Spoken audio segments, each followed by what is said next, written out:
Hello everyone. तो आज 5 जून है, 5 जून है आज। तो सबको पता है आज क्या है भाई। सुबह से हम लोग स्टेटस और मैसेजेस और ये सारी चीज़ें जो है वो शेयर करते हैं। तो आज इसीलिए देखिए हमारी सीरीज़ में पर्यावरण और पारिस्थितिकी को इंक्लूड किया गया है।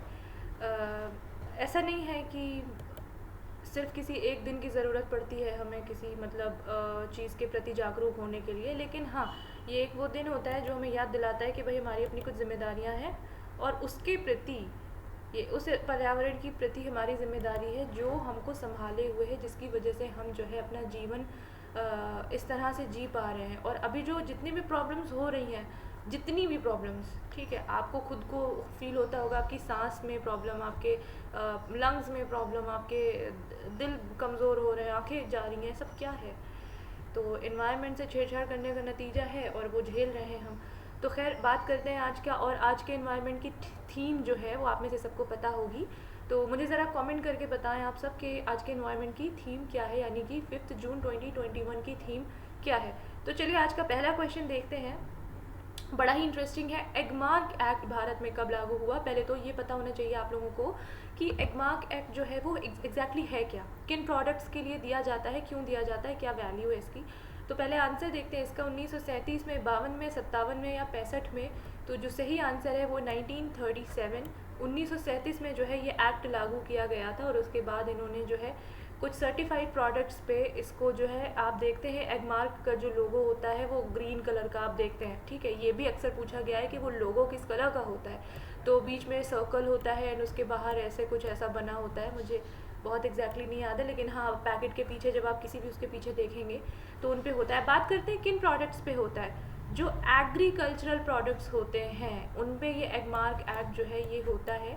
क्या है कि आपने एक प्रोडक्ट को जो है बनाया फैक्ट्री में, और उसने जब सारे ही स्टैंडर्ड्स पूरे कर लिए, क्योंकि वो खेत से लेकर के आपके फैक्ट्री तक जो भी स्टैंडर्ड्स होते हैं और उसके बाद दुकानों तक आने में वो स्टैंडर्ड्स जब पूरे कर लेता है वो प्रोडक्ट, तब उसको ये लोगो, ये जो है ये दिया जाता है, ठीक है। तो ये सर्टिफाई करता है कि हाँ भाई, इसने ये एग्रीकल्चरल प्रोडक्ट है और इसने वो सारे ही मानक पूरे कर लिए हैं, ठीक है। तो ये होता है एगमार्क। अब ये देखिए, वैधानिक रूप से वर्ष 1937 से अस्तित्व में आया, बात कर चुके हैं हम इसके बारे में। अगला क्वेश्चन है, Indian institute of ecology and environment अवस्थित है? अगर इसको हिंदी में बात करें तो भारतीय पर्यावरण और पारिस्थितिकी संस्थान कहाँ स्थित है? तो ध्यान दीजिएगा, इसमें नई दिल्ली, मुंबई, कोलकाता और तिरुवनंतपुरम या केरला। तो जहाँ जो इसका सही आंसर है वो है न्यू दिल्ली। नई दिल्ली में जो है ये ecology and environment centre institute जो है वो आप देखेंगे वहाँ पे अवस्थित है। और इसकी स्थापना किसने की थी? ये थोड़ा सा इंपॉर्टेंट कंसेप्ट है। इसकी स्थापना विश्व पर्यावरण दिवस के अवसर पर 5 जून 1980 को हुई थी, ठीक है। ये कब हुई थी ये ध्यान दीजिएगा। और जो है ये Indian institute of ecology and environment, ठीक है, ओके। निम्न में से किसे दक्षिण गंगोत्री के नाम से जाना जाता है? तो बहुत से लोग अगर नहीं जीके लूसेंट वगैरह पढ़ते हैं तो हो सकता है उनके लिए ये नया ही होगा क्वेश्चन। ऑप्शन देखिए, कावेरी नदी का उद्गम स्थल, यह स्थान जहाँ पेरियार उत्तर की तरफ बहती है, भारत का प्रथम अंटार्कटिका शोध केंद्र, केरल में रॉकेट छोड़ने का केंद्र। तो भाई बताइए, दक्षिण गंगोत्री के नाम से क्या जाना जाता है? इसका आंसर जो है ऑप्शन नंबर सी, भारत का प्रथम अंटार्कटिका शोध केंद्र, ठीक है। ये है जो जिसको नाम दिया गया, यानी कि इंडिया ने जब पहली बार अपना अंटार्कटिका जो महाद्वीप है वहाँ तक, देखिए बहुत वहाँ जीवन यापन तो नहीं हो सकता है, बस इतना ही है कि वहाँ कुछ शोध कार्यों के लिए आप जो है अलाउ करते हैं वहाँ पे लोगों को। तो शोध केंद्र जो इंडिया का पहला था, जिसका कि नाम था दक्षिण गंगोत्री, वो ही है अंटार्कटिका में हमारा, ठीक है। दक्षिण गंगोत्री अंटार्कटिक में भारत का पहला अनुसंधान केंद्र है। इसकी स्थापना 1983-84 में हुई है, ठीक है।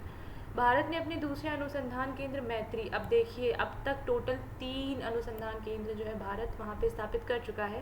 पहला था दक्षिण गंगोत्री, दूसरा है मैत्री, और तीसरा जो है 2012 में लेटेस्ट जो है भारती, ठीक है, 2012 में इस्टेब्लिश किया गया है। ये बस आपको ये 3 चीज़ें याद रखनी है। पर्यावरण किससे बनता है? चलिए भाई, पर्यावरण पढ़ चुके लोगों बताइए पर्यावरण किससे बनता है? जीवीय घटकों से, भू आकृतिक घटकों से, अजैव घटकों से, या उपर्युक्त सभी? बड़ा मज़ा आ रहा होगा क्वेश्चन पढ़ के, ये तो बड़ा इजी सा है। इसमें भी कई लोग मात खा जाते हैं, ठीक है, उससे मिलते जुलते ऑप्शंस होते हैं कभी कभी, तो लोग मात खा जाते हैं। खैर, आपका जो ऑप्शन जो लोग डी लगा रहे हैं बिल्कुल सही, क्योंकि पर्यावरण का मतलब है जीवीय, अजीवीय और भू आकृतिक जो जितनी चीज़ें मौजूद हैं वो ही हमारा परि प्लस आवरण यानी पर्यावरण बनाते हैं। ओके, पर्यावरण एक अविभाज्य समष्टि है और जैविक और अजैविक तत्वों वाले पारस्परिक क्रियाशील तंत्रों से इसकी रचना होती है। इसमें से भौतिक और अजैविक संगठक देखिए स्थल, वायु, जल, और जैविक में पौधे, मनुष्य, जंतु, सूक्ष्म जीव, और ऊर्जा में सौरिक ऊर्जा, भूतापीय ऊर्जा जैसी चीज़ें जो है आती हैं। तो ये सब चीज़ें मिलके क्या बनाती हैं? पर्यावरण, एनवायरनमेंट। ओके, तो बड़ी इंटरेस्टिंग चीज़ है एनवायरनमेंट अपने आप में, कभी गौर से जो है देखिएगा। जब हवा चलती है और पेड़ की पत्तियां सरसराती हैं, उनकी आवाज़ें सुनने का अपना ही मज़ा है। मतलब प्रकृति में जो खुशी है, जो सुकून है, वो कहाँ आजकल की ये टेक्नोलॉजी दे पाएगी, और आप में से बहुत लोग मेरी बात से सहमत भी होंगे।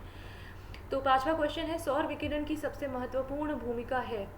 बताइए भाई, सौर विकिरण की सबसे महत्वपूर्ण भूमिका किस साइकिल में है? ये सब साइकिल आई एम श्योर आप लोगों ने पढ़ रखी होंगी। कार्बन चक्र, हाइड्रोजन चक्र, जल चक्र या नाइट्रोजन चक्र, ठीक है, ये इसमें से किस साइकिल में, किस चक्र में सौर विकिरण इंपॉर्टेंट रोल अदा करती है? तो देखिए, जल चक्र जो लोग बता रहे हैं वो बिल्कुल सही है। जल चक्र कैसे? क्योंकि जब सोलर जो रेडिएशन है पानी पे, किसी पानी पे, किसी झील तालाब पे पड़ेगा, वो फिर एब्जॉर्ब होगा, वो वाष्पित होगा, ऊपर जाएगा और फिर वर्षा के रूप में नीचे आएगा। तो ये पूरा जो प्रोसेस है ये किसके कारण संभव होता है? अगर सूरज की विकिरण नहीं होती तो ना ही वो वाष्पन होता, ना ही वो वापस से बारिश के रूप में नीचे आके गिरता। ये पूरी थ्योरी है। जल चक्र में सौर विकिरण की सबसे महत्वपूर्ण भूमिका है। सौर विकिरण जल चक्र को चालित करता है और जल का वाष्पीकरण करता है। बस यही पॉइंट जो था वो आपको समझाना था, ठीक है। सौर विकिरण द्वारा बर्फ का जल में द्रवीकरण होता है। जल चक्र हाइड्रोस्फीयर में जल की विभिन्न गतिविधियों को दर्शाता है। तो ये था। अगला क्वेश्चन है, वायु एक। बताइए भाई, वायु क्या है? यौगिक है, तत्व है, मिश्रण है, विद्युत अपघट्य है। तो चौथा ऑप्शन तो पता है बिल्कुल नहीं हो सकता। और तत्व, यौगिक और मिश्रण में आपको बताना है, तो तत्व भी बहुत लोग जानते हैं कि तत्व नहीं है, क्योंकि ये एक कोई तत्व नहीं है। अब यहाँ जो दो पॉइंट कंफ्यूज करेंगे वो है यौगिक और मिश्रण। तो वायु एक यौगिक नहीं है, मिश्रण है, ठीक है। यौगिक भी क्योंकि बहुत सारे पदार्थों के यौगिकों का मिश्रण होता है वायु, तो ये वायु हमारा क्या है? मिश्रण, बहुत सारी गैसेस का मिश्रण। मिश्रण एक ऐसा पदार्थ होता है, दो या दो से अधिक तत्व या यौगिक। अब देखिए, तत्व और यौगिक सिंगल उसमें होते हैं, कंपोनेंट होते हैं, लेकिन मिश्रण क्या होता है? दो या दो से अधिक तत्व या यौगिकों को मिला के किसी भी अनुपात में साधारण रूप से मिश्रित होते हैं। किसी भी अनुपात में, ज़रूरी नहीं, जैसे हमारे जो वायुमंडल है, एटमॉस्फेयर है, उसमें रेशियो देखिए नाइट्रोजन का सबसे ज़्यादा है, then oxygen, then argon, helium, जो भी है सारे CO2 वगैरह। तो ये अलग अलग अनुपातों में मिले हैं, इसीलिए ये मिश्रण है। और वायु क्या है? मिश्रण। ओके, अच्छा, अगला क्वेश्चन है, कह रहा है, निम्न में से कौन सा कार्य पेड़ पौधे का नहीं है? तो इनमें से कौन सा कार्य पढ़िएगा ज़रा।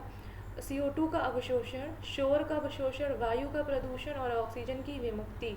तो देखिए, CO2 का अवशोषण तो बिल्कुल बनी बात है, करते ही करते हैं दोनों हाथ से।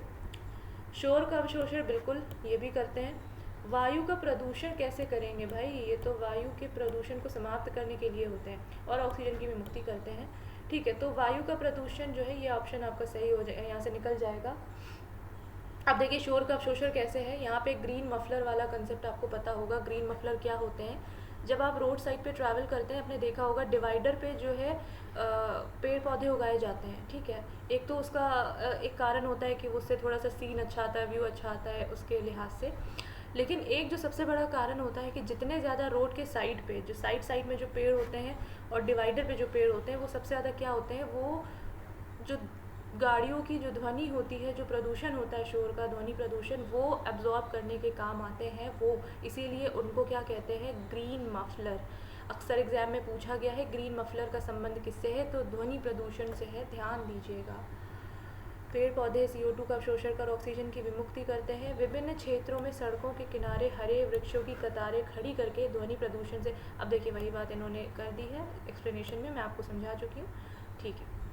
अपक्षय का विचार संबंधित है। बताइए भाई, अपक्षय क्या होता है? पृथक हुए पदार्थों का संग्रह, मौसम में दैनिक परिवर्तन, एक प्राकृतिक क्रिया जो चट्टानों को सूक्ष्म कणों में विभक्त करती है, या कोई नहीं। तो अपक्षय अपरदन वाला कंसेप्ट पढ़ा है आप लोगों ने। एक प्राकृतिक क्रिया जो चट्टानों को सूक्ष्म कणों में विभक्त करती है, ये होता है अपक्षय, यानी कि हार्ड रॉक का अपने ही जगह पे टूट करके गिर जाना इज कॉल्ड अपक्षय। ठीक है। और अपरदन क्या होता है? ठीक है, अपरदन क्या होता है कि जब वो जो टूटे हुए सूक्ष्म कण हैं उनको एक जगह से बहा करके कोई चीज़ें, कोई फिजिकल फैक्टर दूसरी जगह पे ले जाते हैं, तो वो होता है अपरदन। ठीक है, तो यही दो चीज़ें हैं आपकी, अपक्षय और अपरदन, जो आपको पता होनी चाहिए। अपक्षय चट्टानों की टूट फूट की वो क्रिया है जिसके अंतर्गत चट्टानें विघटन और वियोजन द्वारा ढीली पड़कर और विदीर्ण होकर अपने स्थान पर ही बिखर जाती हैं। ध्यान दीजिएगा, अपने स्थान पर ही बिखर जाती हैं, ये बार बार ध्यान दीजिए, क्योंकि जब वो अपने स्थान से कहीं और चली गई तब फिर वो अपक्षय नहीं होगा, फिर वो अपरदन होगा। ओके। धारणीय कृषि या सस्टेनेबल एग्रीकल्चर का अर्थ है, बताइए भाई, ये भी बहुत बार पूछा हुआ क्वेश्चन है। आत्मनिर्भरता, विश्व व्यापार संगठन के मानकों के अंतर्गत कृषि निर्यात आयात कर सकना, भूमि का इस प्रकार प्रयोग कि उसकी गुणवत्ता अक्षुण्ण बनी रहे, कृषि प्रयोग हेतु अप्रयुक्त भूमि को प्रयोग में लाना। ओके, तो यहाँ जो सही आंसर है आपको पता है कि भूमि का इस प्रकार प्रयोग कि उसकी गुणवत्ता अक्षुण्ण बनी रहे, ये जो है वो राइट आंसर है आपका। तो ये हो गया आपका यहाँ पे राइट आंसर, भूमि का इस प्रकार प्रयोग की उसकी गुणवत्ता कैसे अक्षुण्ण बनी रहे और आगे की भावी पीढ़ियों के लिए भी उसका यूज़ किया जा सके। ऐसा नहीं है कि आज बस अपनी ज़रूरतें पूरी करने के लिए उसका दोहन कर लिया पूरी तरह से और उसको बंजर करके ख़त्म कर दिया, तो ये बिल्कुल भी नहीं करना है हमने। ठीक है, तो ये कुछ इस तरह का आपका इसका एक्सप्लेनेशन देख लीजिए। वही बात है, पर्यावरण को अक्षुण्ण रखते हुए भूमि का इस प्रकार प्रयोग कि उसकी गुणवत्ता लंबे समय तक बनी रहे, भावी पीढ़ियों के लिए भी जो है वो काम आती रहे।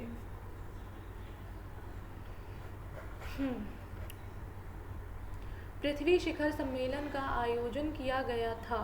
ठीक है, बात कर रहे हैं पृथ्वी शिखर सम्मेलन की, जो 1992 में हुआ था। आप बताइए इसमें कहाँ किया गया था? काहिरा में, रियो में, डर्बन में या क्योटो में? तो जो लोग रियो इसका आंसर दे रहे हैं वो बिल्कुल सही है।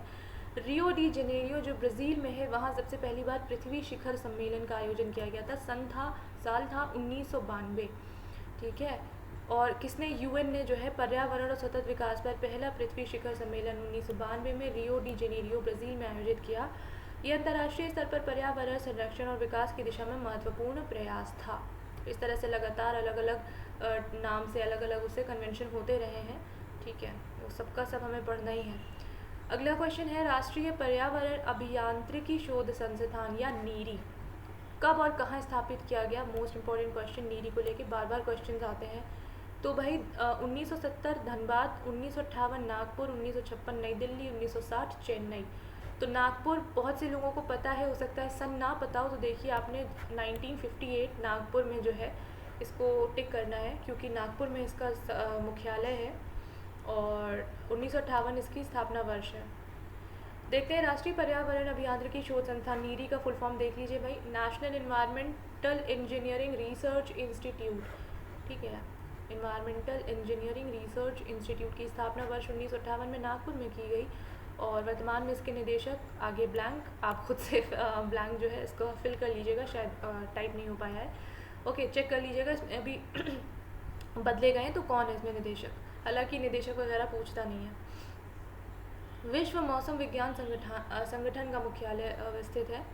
विश्व मौसम विज्ञान, वर्ल्ड मीटियोरोलॉजिकल ऑर्गेनाइजेशन का मुख्यालय कहाँ स्थित है, ये बताना है। जो लोग हिंदी में नहीं समझ पा रहे हैं, जेनेवा में, रोम में, सिडनी में या टोक्यो में?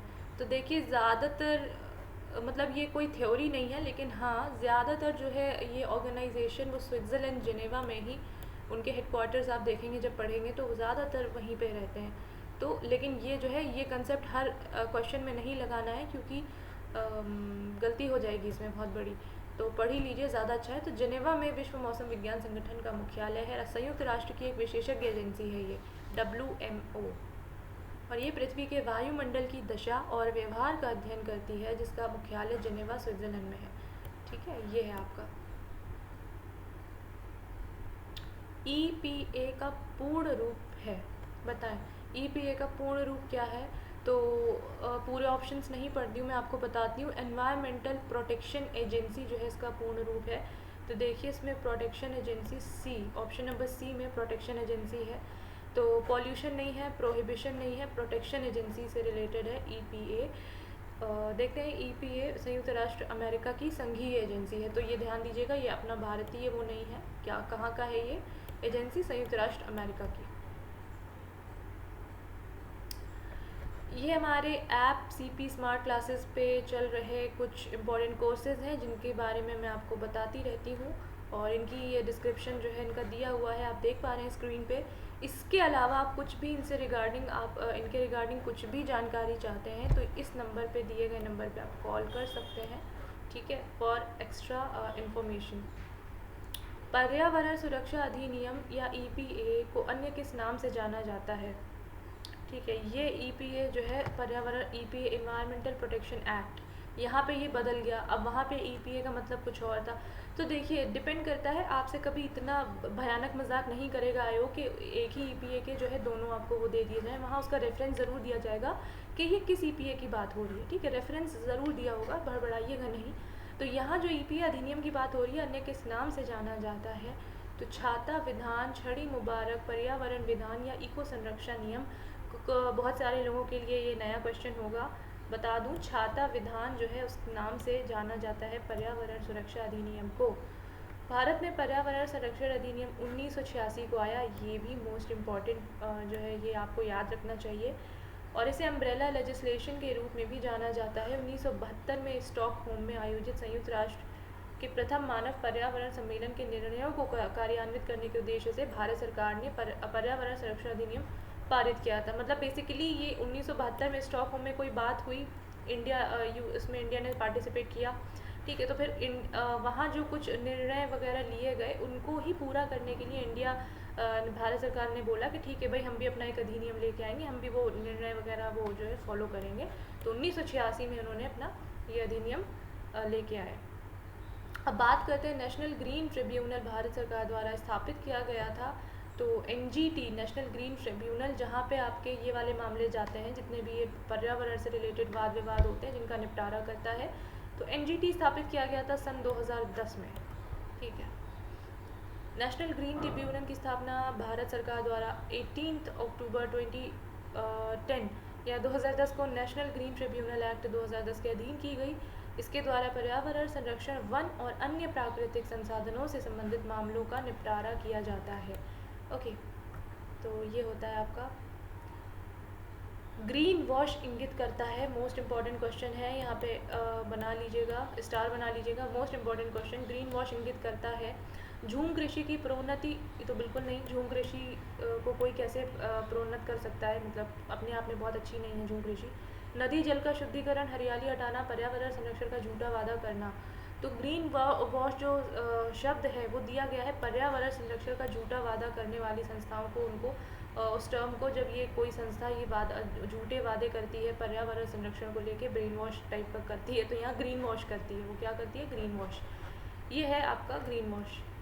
ग्रीन वॉश उस स्थिति को संदर्भित करता है जहाँ एक संगठन अपने पर्यावरण प्रथाओं या किसी उत्पाद या सेवा के पर्यावरणीय लाभों के बारे में लोगों को गुमराह करना चाहता है। तो ये इसका एक्सप्लेनेशन है। ओके, निम्न में से कौन पारिस्थितिकी तंत्र के विषय में सही नहीं है? बताइए भाई, सही नहीं है वाला आ गया, बड़ी देर बाद आया, ठीक है। सही नहीं है बताना है। पारिस्थितिकी तंत्र इकोलॉजिकल सिस्टम, तो बताइए, यह जैविक और जैविक दोनों संघटकों से युक्त होता है, बिल्कुल सही।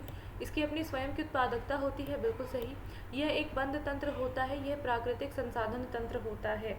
तो ऑप्शन आगे पढ़ने की ज़रूरत नहीं है, ये एक बंद तंत्र नहीं होता है, क्योंकि अगर बंद तंत्र होगा तो कोई क्रिया अनुक्रिया नहीं हो पाएगी, तो ये पारिस्थितिकी तंत्र नहीं रह जाएगा फिर, ठीक है।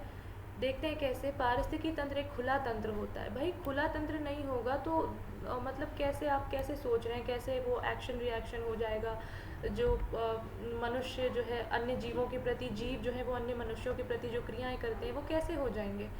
तो ये इसके लिए खुला तंत्र होना ज़रूरी है, क्योंकि इसमें ऊर्जा और पदार्थों का लगातार निवेश और बहिर्गमन होता है, मेन मुद्दा।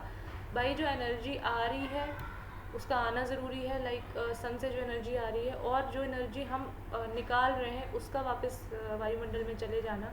अगर बंद तंत्र होगा तो आप ध्यान दीजिए कि ऐसा भी कुछ भी प्रोसीजर जो है वो नहीं हो पाएगा, ठीक है। ओके, तो अगला क्वेश्चन है, निम्न में से कौन सा एक कृत्रिम पारतंत्र है? बताइए भाई। तालाब, खेत, वन या उपर्युक्त में से कोई नहीं। तो तालाब तो बिल्कुल है, खेत नहीं है। ठीक है, खेत, बाग, बगीचे ये सब जो है मैन मेड होते हैं। मैन मेड कैसे होते हैं? क्योंकि यहाँ आपको नेचुरली कुछ नहीं मिलता है, ये सब कुछ बनाया हुआ होता है, मैन मेड। वन तो बिल्कुल सीधे सीधे जो है प्राकृतिक है, तालाब भी प्राकृतिक है। ठीक है, देखते हैं। वन, तालाब, झील और ये सब प्राकृतिक पारितंत्र के अंतर्गत आते हैं, जबकि बागीचा या खेत मानव निर्मित कृत्रिम पारितंत्र होते हैं। बल्कि जो आप अपने घरों में लगाते हैं और कभी ज़ू वगैरह में देखते हैं आप, एक्वेरियम वगैरह, तो वो भी एक तरह का कृत्रिम पारितंत्र होता है, ध्यान दीजिएगा। तो ये थोड़े से कॉमन सेंस वाले क्वेश्चन हैं, आप समझदार लोग हैं, इसको थोड़ा सा समझ करके कर सकते हैं। अधोलिखित में से कौन सा जीव से जैव मंडल तक जैविक संगठन का सही क्रम है? अब देखिए, यहाँ सही क्रम लगाने से पहले ध्यान दीजिएगा, जैव मंडल से जीव नहीं पूछा है, जीव से जैव मंडल पूछा है, हमको उल्टा चलना है। जैविक संगठन का सही क्रम देखिए, सबसे पहले आएगा जनसंख्या, फिर आएगा समुदाय, फिर आएगा पारिस्थितिकी तंत्र और भूदृश्य। तो उस हिसाब से सी नंबर जो है वो सही है। देखिए, जनसंख्या, फिर समुदाय, फिर पारिस्थितिकी तंत्र और भूदृश्य। अगर इसको उल्टा कर देंगे तो फिर वो जैव मंडल से जीव तक का पारिस्थितिकी क्रम जैविक संगठन हो जाएगा। एक भूदृश्य होता है, भूदृश्य में पारिस्थितिकी तंत्र होता है। ठीक है, उस पारिस्थितिकी तंत्र में अनेक समुदाय होते हैं, समुदाय मिल के जनसंख्या बनाते हैं। तो ये पूरा कंसेप्ट है, काफ़ी डीप कंसेप्ट है। इसके लिए मतलब प्रॉपर लोग क्लास लेते हैं कई कई दिन, मतलब कई कई उसकी, क्योंकि ये कंसेप्चुअल पार्ट है एनवायरनमेंट का, और इसको अपने अपने से इस तरह से नहीं समझा जा सकता। इसे किसी अच्छी रेफरेंस बुक का सहारा आप ले सकते हैं। इंग्लिश मीडियम वाले जो है वो चाह ले सकते हैं, वो आपकी नाम नहीं याद आ रहा है मुझे, मैं आपको नाम याद आएगा तो मैं आपको कमेंट कर दूँगी। बहुत परफेक्ट बुक है वो, तो इंग्लिश मीडियम वालों के लिए बेस्ट है। ठीक है, तो देखते हैं, जीव से जैव मंडल तक जैविक संगठन का सही क्रम। ये देखिए, भूदृश्य है, भूदृश्य के बाद पारिस्थितिकी तंत्र है, समुदाय है, जनसंख्या। लेकिन क्योंकि जीव से पूछा था तो हम पहले जनसंख्या, समुदाय, पारिस्थितिकी तंत्र और भूदृश्य मिलके बनाता है पूरा।